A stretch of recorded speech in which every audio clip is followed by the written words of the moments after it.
le Tchad et l'AES vers une intégration régionale de sécurité. Incroyable. C'est-à-dire que le Tchad va bientôt intégrer l'AES dans un système de sécurité permettant de travailler ensemble. Burkina Faso, Mali, Niger et le Tchad.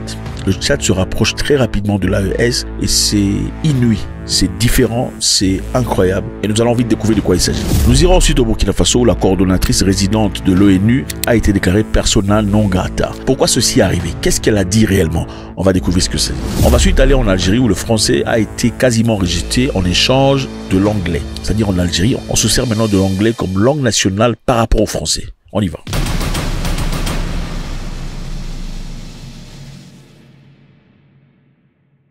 Salut à tous les amis, c'est toujours avec beaucoup de plaisir. Merci infiniment d'être là. Avant de commencer, je vous demande de faire ça s'il vous plaît. Faites ça, ça ne vous coûte rien, ça nous fait du bien. C'est fait? Super. Alors nous sommes au Tchad. Le Tchad vers l'intégration régionale de sécurité. Le Tchad, le Burkina Faso et le Mali, le Niger ont discuté. Récemment, le président tchadien a fait un voyage vers le Niger pour discuter avec son homologue nigérien. Et là-bas, clairement, ils ont pris des décisions très importantes pour la sous-région. Donc l'Agence nationale de sécurité est actuellement en négociation active avec les partenaires de l'Alliance des États du Sahel pour établir un centre régional de coordination à N'Djamena, la capitale du Tchad. Bravo, Pigama Kofi. C'est-à-dire, on va établir un centre de communication, centre de coordination à N'Djamena.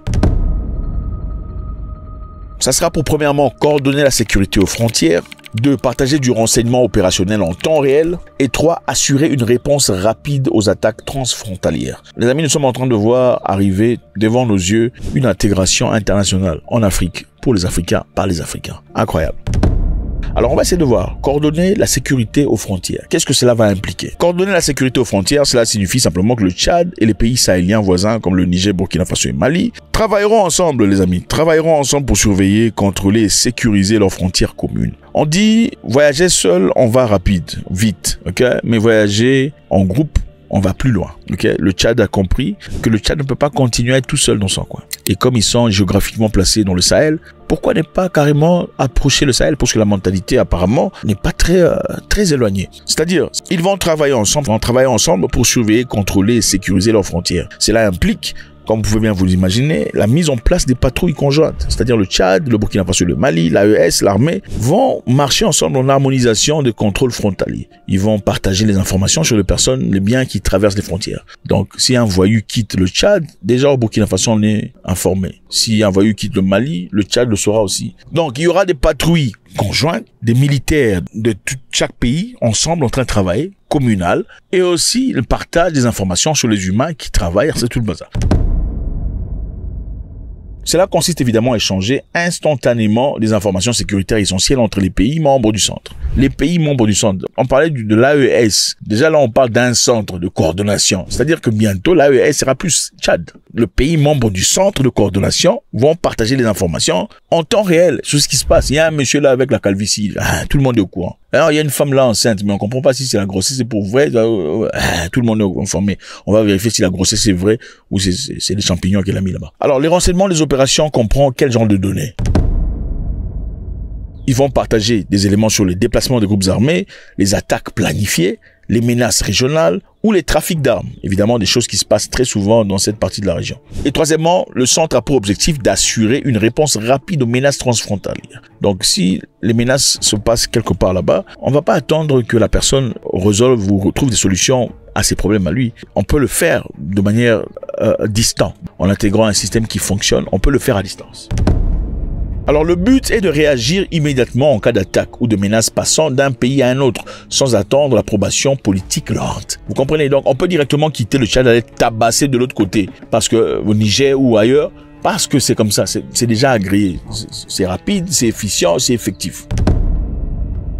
Il y a aussi un projet incluant la surveillance 24 heures sur 24 grâce à des technologies modernes. Les choses ont changé les amis, donc la technologie joue un rôle très important. Les déploiements d'officiers de liaison venant du Mali, du Burkina Faso ou du Niger pour aller au Tchad par exemple pour réagir. L'intégration du Tchad aux structures sécuritaires de l'AES, pas seulement à travers des accords techniques, mais à un niveau stratégique. C'est-à-dire que le Tchad est maintenant inclus, les amis, ça ne rigole plus. Hein, la CEDEAO peut commencer à s'inquiéter. Alors, comment ceci arrive? Ceci arrive évidemment suite à une visite de monsieur Itno, monsieur Idriss Déby Itno du Tchad, après son voyage au Niger, où il est parti voir son collaborateur, ou le président nigérien, avec qui il a discuté longuement, en fraternité, tout le bazar. L'objectif est simple. La vraie fraternité est basée sur des éléments et des faits. Ce n'est pas des histoires, oh, nous sommes du même pays, n'importe quoi. Vous pouvez être du même pays, mais des ennemis. Vous pouvez être issus du même pays, mais vous êtes les ennemis les plus farouches. En effet, les Blancs ont mélangé même les ennemis les plus farouches. Hein? Ces gens-là se sont massacrés dans le passé, mais on les a mélangés, on a formé un pays. Mais ils sont pas frères. Voilà pourquoi certaines personnes dans un pays, ils sont plus frères à des gens dans un autre pays qui sont frères à ceux qui sont... Non, il faut pas vous étonner. La loyauté ne se force pas. La loyauté est naturelle et historique.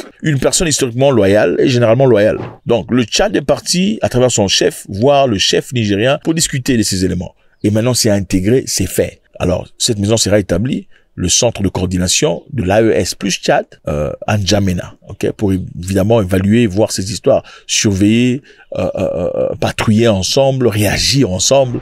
C'est beau à voir. Burkina Faso est un pays que j'aime beaucoup. Je ne le cache pas, j'ai des sentiments très profonds pour le Burkina Faso. L'homme burkinabé devrait, d'après mon expérience personnelle, je ne parle pas pour vous, je parle pour moi. Et c'est un pays que je respecte et que je chéris. Je n'oublierai jamais l'accueil que j'ai reçu au Burkina Faso, jamais. Alors, c'est toujours avec beaucoup de plaisir. Au Burkina Faso, les autorités ont expulsé Madame Carole Flores, coordonnatrice résidente de l'ONU. Le gouvernement porte à la connaissance de l'opinion nationale et internationale que Madame Carole Flores Meret-Niak, coordonnatrice résidente du système des Nations Unies, est déclarée persona non grata sur le territoire du Burkina Faso. Expulsée, déclarée persona non grata avec rapidité, c'est-à-dire illégitime dans le pays, elle doit quitter le pays. Ce sont les gens d'histoire qui peuvent arriver. Quand on commet un crime, on peut pas être jugé directement parce qu'on viole la loi d'une certaine façon. Persona non grata, on vous rejette. C'est quand même assez humiliant pour un diplomate international de déclarer persona non grata. Qu'est-ce qu'elle a fait? Les autorités ont expulsé Carole Flores Meret-Niak, coordonnatrice résidente des Nations Unies, l'accusant de responsabilité dans un rapport controversé sur les enfants et les conflits armés au Burkina Faso. Donc madame a fait un rapport, et dans ce rapport, elle parlait des massacres et toutes les choses négatives qui arrivent. Elle a aussi allégué des violations graves contre les enfants commises à la fois par les djihadistes et les groupes pro-gouvernementaux. Ok? On parle ici de recrutement d'enfants soldats, violences sexuelles, attaques contre les écoles. Donc, recrutement d'enfants militaires, violence sexuelle contre les enfants, attaque contre les écoles. C'est le genre d'activité qu'on peut attribuer à un groupe terroriste, mais attribuer c'est là. Violence sexuelle, attaque contre les écoles, groupe militaire du gouvernement, ce sont des accusations très graves.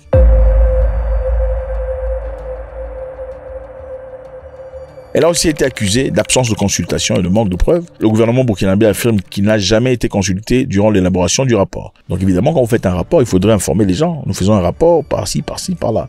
Comme ça, certains endroits où vous n'êtes pas autorisé, on peut vous autoriser quand même. Ok, qu'il n'y ait pas d'obscurité dans le rapport. Le rapport n'a pas été soumis, présenté au gouvernement burkinabé.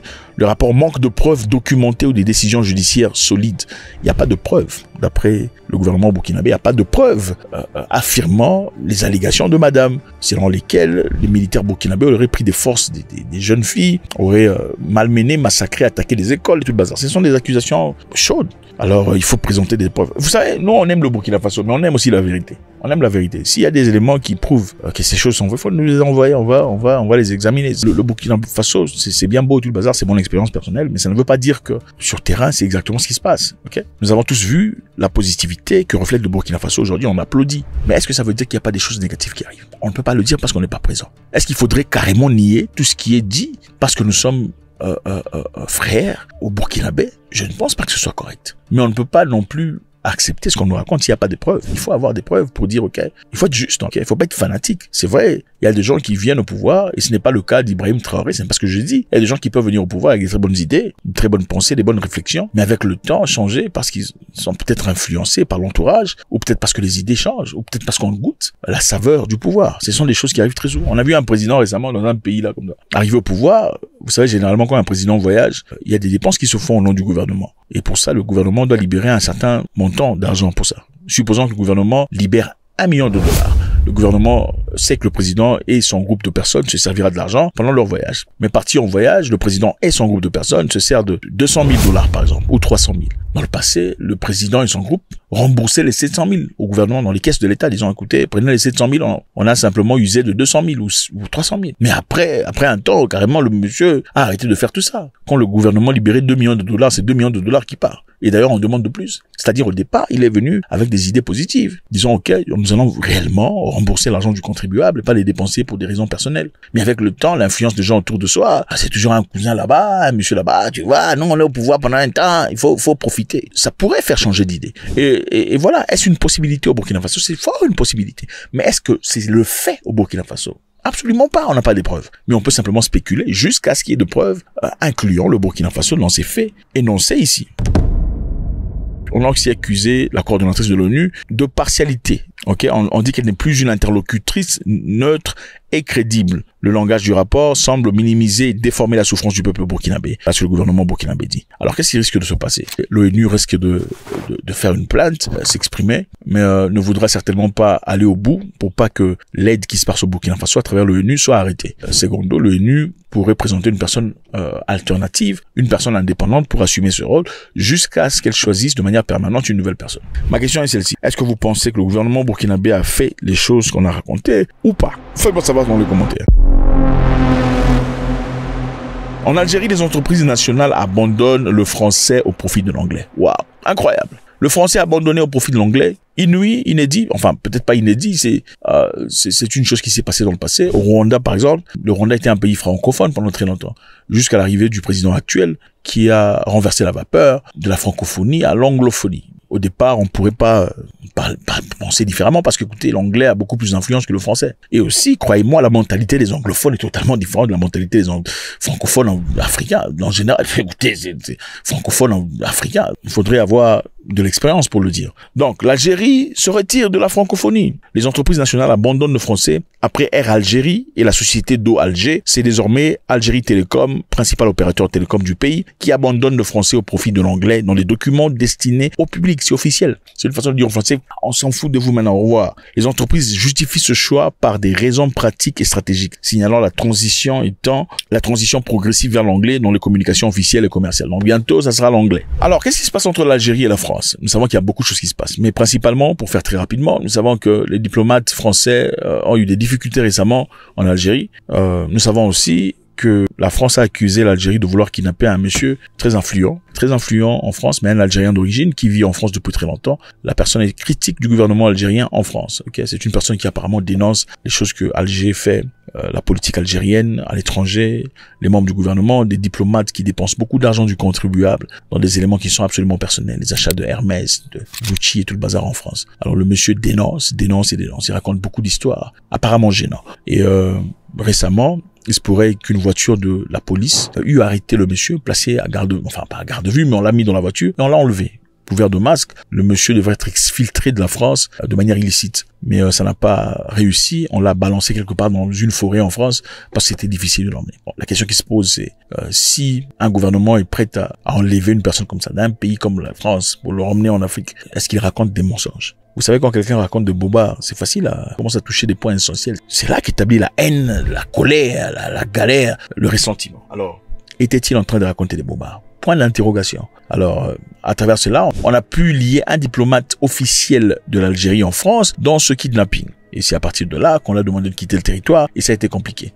Et récemment, l'Algérie a bloqué accès aux Français, aux diplomates français dans les aéroports. Généralement, ils ont accès rapide et facile. De faire ça avec cette carte. On n'a pas besoin de faire beaucoup trop de recherches ou passer directement. Aujourd'hui, c'est annulé. Alors la France a réagi en voulant expulser beaucoup d'Algériens, en tout cas en masse, beaucoup d'Algériens pour rentrer en Algérie. Parmi eux, il y avait des Algériens qui apparemment étaient nés en France, jamais été en Algérie. Alors l'Algérie a dit, vous êtes en train de violer les normes, ça ne se passe pas comme ça. Donc il y a eu back and forth. Il y a aussi l'élément du Sahara occidental, qui dans l'époque était colonie espagnole. C'est en 1975 que l'Espagne libère cet espace. Comme vous pouvez voir sur la carte, l'Espagne est partie. Mais en ce moment-là, le Maroc a voulu réclamer ces territoires. Et aussi la population sur place, les Polisario, aujourd'hui, se sont levés disant non, nous ne ferons pas partie du Maroc, on veut être indépendants. Et une guerre a éclaté. Pendant ce temps, l'Algérie a soutenu de manière financière ces gens que les Marocains, et cela aussi a élevé les tensions entre les deux pays. Et récemment, la France a soutenu la thèse du Maroc, disant que le Maroc, au fait, est propriétaire de ces terres. Et je pense, bien sûr, en premier lieu, au Sahara occidental. à propos duquel j'ai souhaité, au nom de la France, préciser ma vision en m'adressant à Sa Majesté le roi Mohamed VI le 30 juillet dernier. Et je le réaffirme ici devant vous. Pour la France, le présent et l'avenir de ce territoire s'inscrivent dans le cadre de la souveraineté marocaine. Et l'Algérie a été très enflammée par rapport à ça. Pourquoi est-ce que la France a pu faire ça? Donc c'est une politique à un grand niveau. Faites-moi savoir ce que vous en pensez. Au départ, on a parlé du Tchad. Le Tchad qui intègre l'AES petit à petit, mollo. Est-ce que c'est une intégration qui progressivement a arrivé là où on pense que ça va arriver? Deuxièmement, nous savons qu'au Burkina Faso, on a renvoyé la coordonnatrice des Nations Unies de rentrer chez elle, persona non grata, pour avoir publié des histoires qui n'ont pas été confirmées. Et on attend les preuves. Troisièmement, nous savons qu'en Algérie, on a changé la langue officielle, ça ne sera plus le français. Finito. Voilà, écoutez, le français, chaque langue a son comportement, il faut le dire. Chaque langue a sa culture. Il y a des langues qui sont impolies. C'est une langue, tu peux pas faire 5 phrases sans raconter des salubrités mentales. C'est ça. Ouais, c'est ça. Alors, il faut comprendre que le français a sa nature aussi. La mentalité franco-africaine et anglo-africaine est totalement différente. Ceux qui savent ça. Faites-moi savoir ce que vous en pensez, j'aurai beaucoup de plaisir. God bless.